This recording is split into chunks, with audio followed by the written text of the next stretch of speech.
Salut à tous, ravi de vous retrouver sur canalturf.com. Nous allons évoquer les réunions de ce vendredi 28 août. L'hippodrome de Cabourg clôture son meeting estival. Il proposera un nouveau quintet. J'aurai également des informations à vous transmettre concernant la réunion 4 à Beaumont-de-Lomagne, où j'ai pu m'entretenir avec Yannick Henry, également Cédric Thierry, lesquels auront de nombreux partants au cours de cette réunion. Nous aurons également des infos concernant Clairefontaine, réunion 5, ou encore Pornichet en réunion 4. Concernant le quintet, le prix des Edelweiss à Cabourg, j'aime beaucoup le numéro 2, c'est Express de Litton, qui reste sur 2 victoires, dont une obtenue dans un quintet sur le tracé proposé. Il devrait pouvoir confirmer. Le 13, Duxor de Guèze était très bien engagé à moins de 400 € du plafond des gains. Il sera pieds nus pour cet objectif. Il devrait répondre présent. Le 3, Elisir de Haume reste sur 2 disqualifications, mais il vaut mieux que cela. Il a déjà bien fait corps droite et à Cabourg, et à mon avis, il peut parfaitement refaire parler de lui, a fortiori avec Yoann Le Bourgeois aux commandes. Le 12, Cléa Méquellerie est en forme, elle reste sur 2 probants succès et peut parfaitement confirmer ici, d'autant qu'elle sera de nouveau pieds nus. Le 11, Echo de Chanlecy, n'a jamais terminé plus loin que 4e lors de ses 5 derniers parcours. Il a notamment enregistré 4 podiums. Un podium également, une 3e place obtenue dans l'étape du GNT à Saint-Malo. Le seul bémol le concernant, c'est qu'il restera ici ferré, mais il peut parfaitement intégrer le quintet.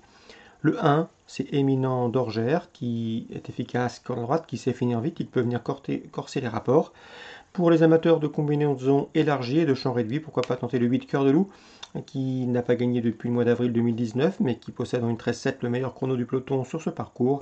Ou encore le 4, c'est Éternel Delo. N'oubliez pas qu'elle avait couru face au meilleur de ses promotions, notamment le Critérium des 4 ans par le passé. Donc attention à elle, même si elle était régulière, elle ne saurait être négligée.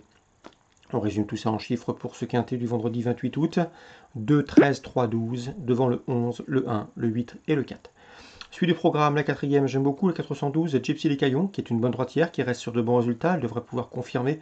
On lui posera bien sûr le 411, Guinness du Bizet, qui avait signé 2 succès sur le tracé, sur cette piste au mois de juillet, et qui vient d'être disqualifiée. C'est une jument assez athlétique, assez imposante, qui a le potentiel ici pour briller. 412, 411. La 5e, a priori des pouliches d'avenir, avec le 509 Attica Bourbon, qui reste sur 2 probants succès, et le 504 Highness Quick, qui reste, elle, sur 3 succès. Elle est d'ailleurs invaincue en 3 courses courues. 509, 504. On passe à Beaumont, réunion 4. Je vous le disais, Cédric Thierry et Yannick Henry seront nos fils rouges du jour. Cédric Thierry confiant en la première avec le 103, Euphorie, qu'il convient de racheter. Elle fait face à l'engagement à sa portée dans l'épreuve d'ouverture. On lui posera le 110, Cicéron d'Or, qui reste sur de bons résultats autre montée. 103, 110. Yannick Henry ensuite est à suivre avec le 310. C'est Gilda Griff qui d'après lui est capable de s'imposer. À suivre également avec le 604, c'est Pharaon du Palais qui reste sur de bons résultats, des victoires et des places de 2e. Il devrait pouvoir confirmer. L'entraîneur est confiant, le cheval se plaît, départ auto-start. Et le 704, c'est dans cette épreuve Esprit Frappeur qui s'élancera une nouvelle fois avec la confiance de son entraîneur. 310, 604, 704 pour l'écurie de Yannick Henry, c'est la confiance. Concernant Cédric Thierry, il est surtout optimiste avec la 8e, avec le 809, Fino du Haut, un 5 ans qui affronte ses aînés avec une belle chance à défendre. Il ne serait pas surpris de le voir s'imposer. Il m'a parlé également bien du 802 Colorado Bello, qui reste sur 2 disqualifications, un cheval qui connaît parfois des problèmes d'allure, mais il a été soigné et il est capable d'aller devant. Et à ce petit jeu-là, il peut parfaitement conserver un lot sur le podium à belle cote. Donc attention au 802 Colorado Bello, même si le 809 Fino du Haut aura sa préférence. 809 et 802 pour l'écurie Thierry. Concernant Clairefontaine Réunion 5, dans la première, j'aime beaucoup le 102 Glaneur qui est proche de sa course. La deuxième, le 201 Perle d'Ivoire qui compte 3 places de deuxième en 4 courses courues et qui mériterait de s'imposer. Le 301 Rosala mérite également la victoire, elle qui compte 2 podiums en 2 courses courues. On lui posera le 305 Best Win qui s'est classé deuxième en débutant sur ce parcours de 2004 de Clairefontaine, c'était fin juillet.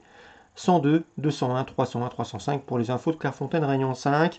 À Pornichet Réunion 4, j'ai pu m'entretenir avec Loïc Edon cette semaine. Il m'a parlé en bien du 501 What Do You Say, une ancienne protégée d'Henri Alex Pantal. D'après lui, c'est une excellente recrue. À What Do You Say qui est bien placé dans les handicaps en 25 de valeur. N'oubliez pas que par le passé, What Do You Say était pris en 39-40. Donc ici, What Do You Say se retrouve très bien placé. À mon avis, dans ce lot, il ne faudrait pas être surpris de voir ce 501 What Do You Say lutter pour les premières places. En tout cas, Loïc Edon en escompte un bon résultat. Voilà pour les infos de ce vendredi 28 août. Excellent jeu à tous, bonne journée. Rendez-vous désormais demain pour une réunion de gala sur l'hippodrome de Paris-Vincennes.